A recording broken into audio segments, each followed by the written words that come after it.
Welcome back, YouTubers, to another Q&A with us, the British Fist. Judging. I am Mr. Parkin, and this guy sitting next to me is MJ, people. What's up? Make sure you comment some of your questions. Also, well, the clue is in the sentence down in that comment section below. And please make sure you subscribe to our channel by clicking the subscribe button, liking this video, and sharing it if you must. Where is the subscribe button nowadays on YouTube? I don't really ever look anymore.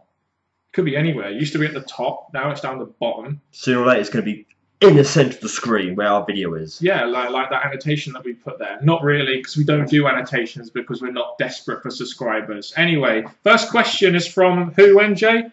Jackie, my girlfriend, boy. Yes, she's not really a wrestling fan, as you'll learn from her wording of this question, but here we go. What do you say to someone like me who thinks it is stupid and pointless unless you are 10 years old? And why do people older than that get excited over a show that is fake, and you can tell it's fake? They don't hide it very well. Oh boy, me and your girlfriend aren't going to get on very well, aren't we? I just have one thing to say to you, Jackie. Are movies fake? Is a TV show fake, such as The Big Bang Theory, which I know you're a big fan of, and I'm also a big fan of? Aren't things like this also fake, involving fake characters? Are they not there for entertainment purposes?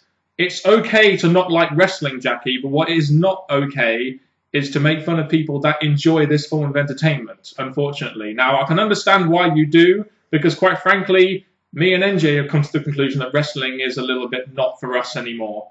But you cannot go and just rag on fans like that, really. You just can't really do that. The biggest fault in what you've done, and I've read out, is the word fake. Wrestling fans will be all over you like a rash with that word, because we know it's not real, but the hazard's not real.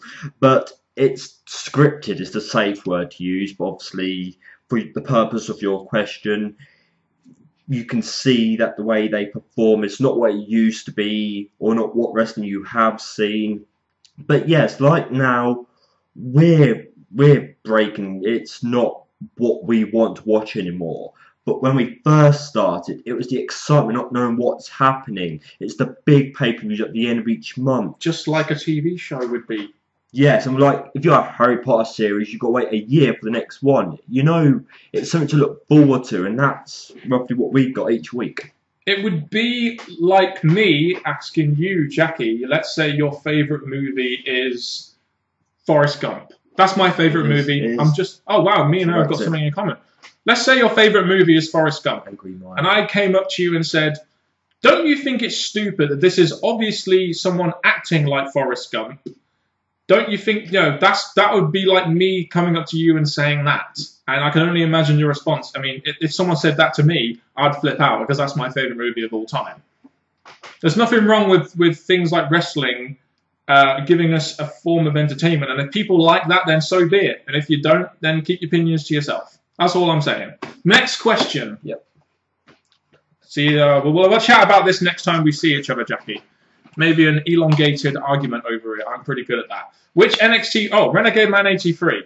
Which NXT wrestler do you think Kevin Owens should drop the belt to? There are a lot of candidates. I think Finn Balor is a definite candidate. That's it. Or Balor, as we've said he's going to be known. I think Sami Zayn, going on the storyline that they have, I think Sami Zayn would be a good person to drop the belt to. But I think if Finn Balor's not going to come to the roster just yet, and let's say Kevin Owens does, because that's why he's dropping the belt, then I'd say Finn Balor definitely is the person who could thrive with that belt in NXT. You know, and in the future we'll get some kind of call-up, which is generally what NXT champions get. I'm looking at the characters from myself. I am starting to watch it more, and I think Balor, the way that Triple H introduces him and talks about him, I think he's definitely got a future that the WWE or NXT are going to build on. In your opinion, do you think Kevin Owens should work with Baron Corbin to bring the best out of him before he heads to the main roster? No, and I will tell you why. It's because I think the Baron Corbin character isn't really the kind of character I'd want to see going after a championship just yet, or not really in the next year or so. I think he should be slowly progressing up to that point, and then maybe, you know, in a year's time, maybe then I would say have him face Kevin Owens if he's going on this massive, you know, kind of like a Rusev did, go on this streak where he gets higher up and then faces the man, essentially, in NXT. So not just yet, but maybe in a year or so's time, I think that could happen. But the question will be will Kevin Owens be in NXT by then, or will he be on Raw or SmackDown? That's just it. Any additions to that question? Again, with NXT, as much as I do want to see the future from NXT come to WWE, I do want there to be continuous build-up of characters within NXT, which is what the show is for. So instead of mentioning all these people to go against Kevin Owens, I would like to see a slow build-up for certain wrestlers. So slow it down. I think Baron Corbin is one of those wrestlers that does need the slow build-up, like Ryback did, but then all of a sudden got thrusted into the main event. Yeah, that would be the problem with having him face Kevin Owens so quickly. He'd have to lose, and that would end his lose. Even though the lost streak has already ended, that's unfortunate. What do you think of Leather Bates, aka Blue Pants, and do you think she should sign with NXT? She's over. She's a very over character. She's a comedy character, so I don't really know if you could have her go on a winning streak or anything, but she's like a good jobber they could use that gets a reaction out of the crowd like a Santino would. I'm a little behind with this. Blue Pants, last time I heard that was to Batista. So now they've taken off Batista and given it to a female. Would you like me to fill you in? Please do. Basically, Leather Bates, a woman on the independent scene, came into NXT as a jobber for Carmella. And she was wearing like blue pants and a blue shirt, and everyone just started calling her Blue Pants because Enzo Amore and Colin Cassidy introduced her as Blue Pants as like a little joke and a jibe at her. And then the whole Blue Pants thing just ended up getting over, and now she's just called Blue Pants because that got really over. Good, that, isn't it? Yeah. Good how NXT works, isn't it? Yeah. Maybe I should go on NXT as Red Shirt or something. Who knows? Yeah. Do you think Solomon Crowe should be paired with his CZW cohort and a former tag team partner Dean Ambrose and form the Switchblade Conspiracy when he makes it to the main roster? No, because I don't really think Solomon Crowe will actually make it to the main roster, personally. I just haven't seen much in him that really could say to me that he would get a promotion to the main roster just yet. And I think that, as much as it may not look positive right now, you're putting Dean Ambrose into a tag team where Dean Ambrose, like the other members of the Shield, should be somewhere better than back into a tag team. Should not. I do agree. I don't think Dean Ambrose should be in a tag team again. It worked for him, and from the Shield point of view, but you're never going to get better than that. So what's the point? And I've just dropped my mouse, but it doesn't matter. The two 1999. Should Andre the Giant have been one of Undertaker's first WrestleMania opponents? Was Undertaker really on a level at the time where he could face an Andre the Giant and beat him? And if he did face him, would he have actually had a WrestleMania undefeated streak? So that's a tough one. I don't really think so. I don't think you should start off right at the top with someone like Andre. But at the same time, if he was retiring, you may as well have at least had one match out of him against the Undertaker. I can see where he got this idea from. If they knew they were going to have a streak this far back, I think putting him against Andre, a real challenge, something that could have started the spark of the streak, would have been absolutely brilliant. But I think if they were together in the ring, it would definitely be a decent match. Big guy versus the Undertaker. I can see lots of quality in it, but at the time, like Mr. Parkin said, the levels at the time. How should they book Lesnar versus Reigns? Okay, this was probably asked before WrestleMania, but to be honest with you, even back when you asked this question, I'd have said exactly the same thing. I'd have said, have Brock Lesnar go out there, kick Roman Reigns' ass, and then have Seth Rollins cash in the Money in the Bank briefcase. I mean, that's what we said should happen at WrestleMania in the main, because that was the only way you were going to have Roman Reigns get over as a babyface a bit more, have Brock Lesnar look dominant, but also have people happy with the end result. That was the only way you were really going to do that. I think if Reigns didn't go down a stupid jokey path, I think this match was going exactly the way it should. They go after each other, the Rumble, Brock Lesnar, WrestleMania. But I think to save the booking that he got, the way they did it worked out smoothly, even though it still pushed Reigns back a little bit and pushed Rollins forward. I mean, it worked out for everyone involved, didn't it? I mean, the fact the crowd got a surprise. It was a very good match. I quite enjoyed the main event. Roman Reigns came out of it looking a lot better, in my opinion. He didn't win, which, sometimes you win by losing. And it led Brock Lesnar, and, Brock Lesnar proved that he was a dominant beast, like he's always been, and it gave him an excuse to go away for a little while until SummerSlam to get our batteries reset on him, possibly as a babyface. Easy life, isn't it? Easy yeah, life so I think that it worked out well for everyone involved. Plus, it gave Seth Rollins a much-needed push, which needed to legitimize him at the time. Let's see how he does, eh? Let's see if he's the new Edge. Your favourite WrestleMania ever? 17 by a mile. Just sentimental. Was the right time, really, for us as wrestling fans. I'd say WrestleMania 17 by a mile. That is the most common one that I'm sure many would name. But obviously 19 would be another common one.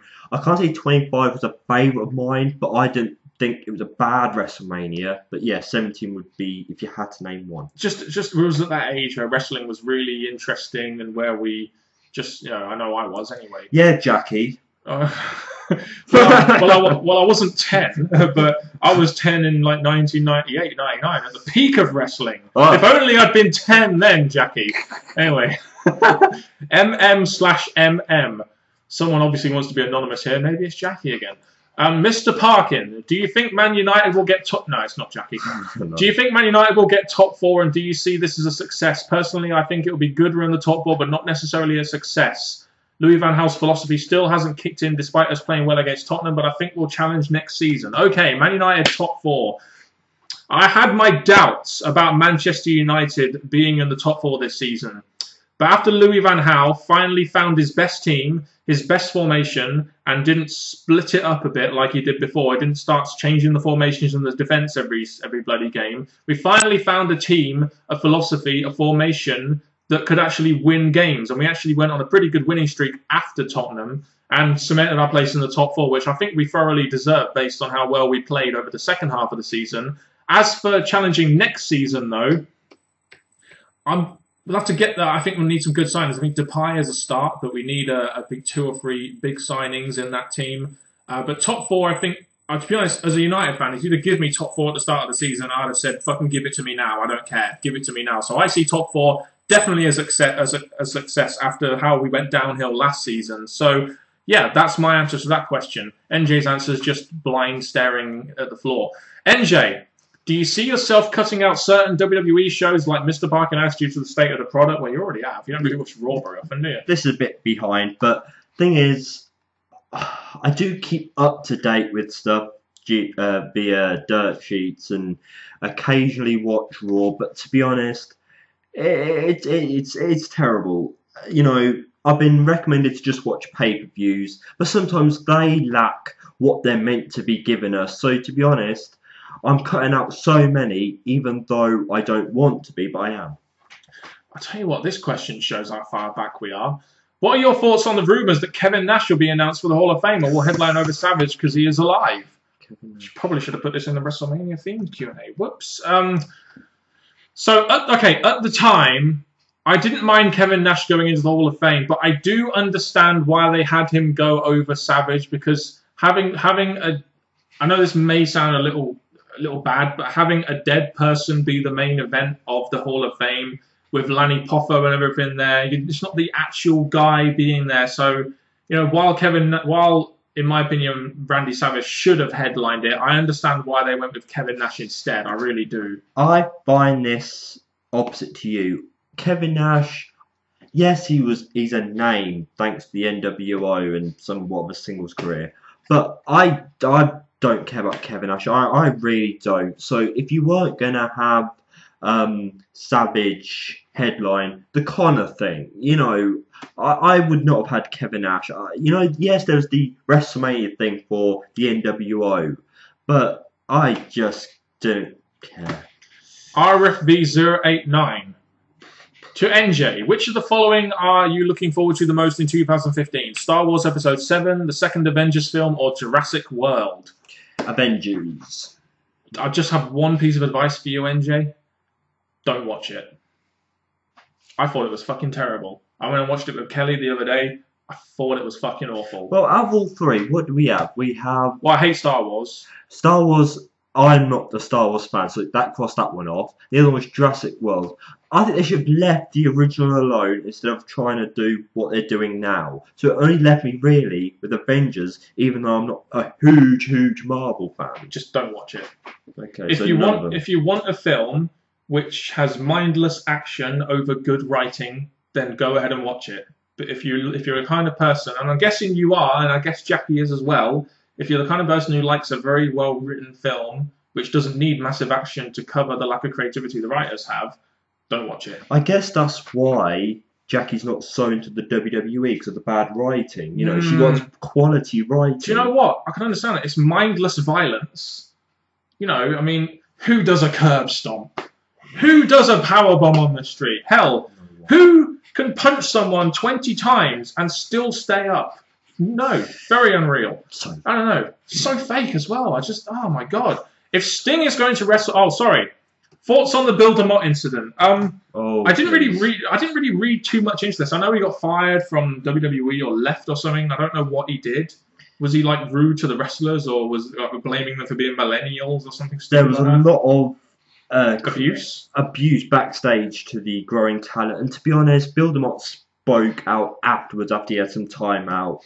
But I think Billy DeMott, he had some time wrestling, and I don't think he was, you know, no, he wasn't the best big there. at all. So having a trainer that weren't the best training other talent, I would have got someone who, like Shawn Michaels, when he came and did a little bit, brilliant, because Shawn Michaels can wrestle and he's done some great stuff. Billy DeMott, yeah, he did some stuff and got criticised and bad-mouthed for the stuff that he came out with, but darling. I can't really give an opinion on it because I did read a little bit into it, but quite frankly, I don't care. So I didn't bother. If Sting is going to wrestle past WrestleMania 31, do you think one match that he needs to have is against Bray Wyatt? Yes. You look at those two characters, they seem destined to face each other. I just think this is a definite WrestleMania match that needs to happen. I really do.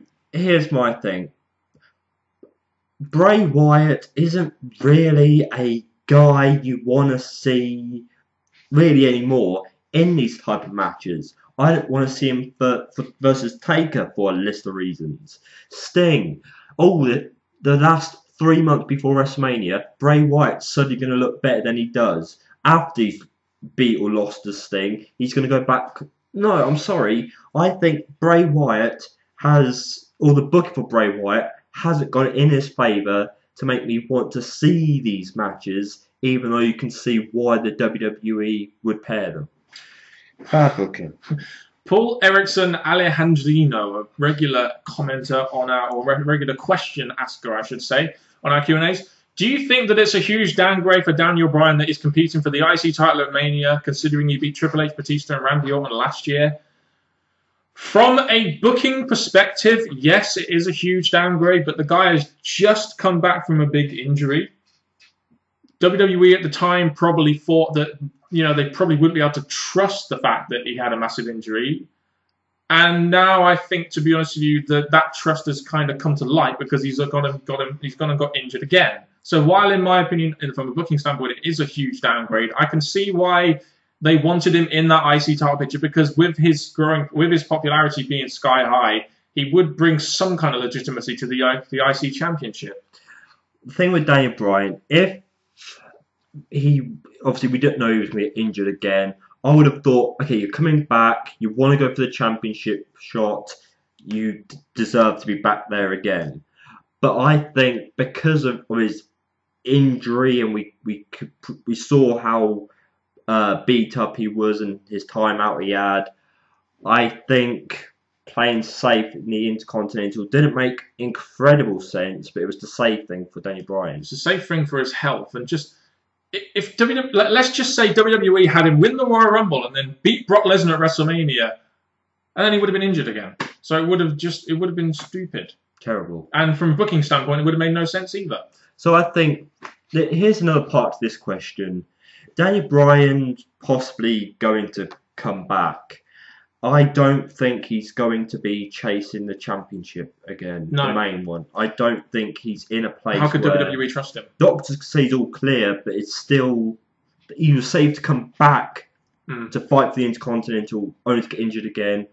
I don't think he's going to be at a place where he's going to be facing the likes of Batista, Orton, Triple H. The thing is, it's sad. It really is sad that Daniel Bryan has got injured at this point in his career when he's on top.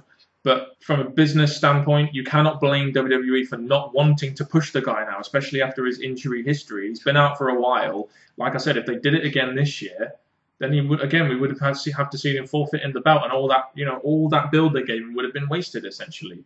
Essentially, at the end of the day, one of the reasons why John Cena's always on top is because he never seems to fucking get injured, and whenever he does, he's only out for 2-3 months. So I think the safest bet, if he was come back, maybe get a Jericho booking. Maybe not has gone out that long, but come in snippets if he is to be injured again. And Paul, to keep you on your toes for the next Q&A, we're going to answer your next 2 questions on the next Q&A. So that will keep you on your toes, buddy. If you have any more questions, not just Paul, but the rest of you as well, please put them in the comment section below. That is the easiest way to get your questions to us here at the British Fist. And I know we're probably talking to empty chairs now because people are going to punch bags because Jackie called wrestling fake, and it's just a terrible word to use. It's a good job we didn't give out our address or mobile number. But for the people that did stay by and you kept your cool, thank you very much. Please continue to send in more questions in the comment section below, and we'll answer them. And until next time, YouTubers, from Mr. P, Mr. N, goodbye.